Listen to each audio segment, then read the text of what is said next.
Toi qui juges les autres, tu es donc sans excuse, qui que tu sois, car lorsque tu juges les autres et que tu fais les mêmes choses qu'eux, tu te condamnes toi-même.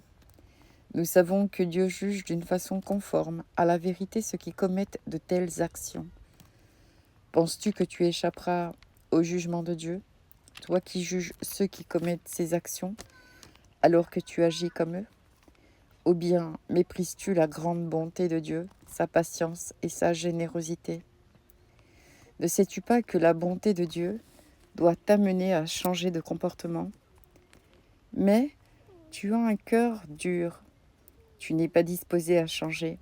C'est pourquoi tu te prépares une punition encore plus grande pour le jour où Dieu manifestera sa colère et son juste jugement, et où il paiera chacun selon ce qu'il aura fait.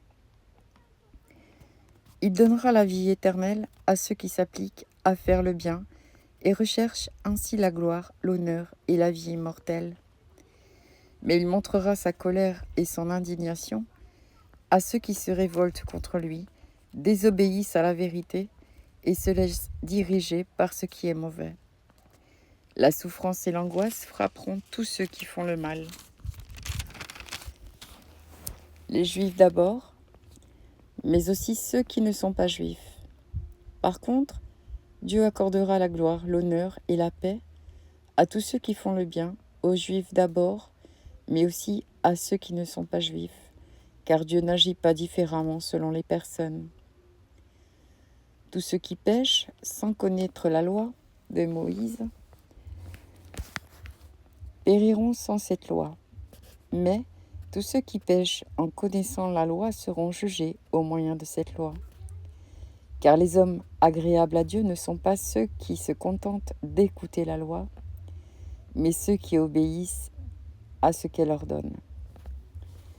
Quand les étrangers qui ne connaissent pas la loi des Juifs obéissent de même à ce qu'ordonne la loi, ils sont une loi pour eux-mêmes, bien qu'ils n'aient pas la loi. Ils prouvent ainsi que la façon d'agir ordonnée par la loi est écrite dans leur cœur. Leur conscience le montre également, ainsi que leurs pensées qui parfois les accusent et parfois les défendent.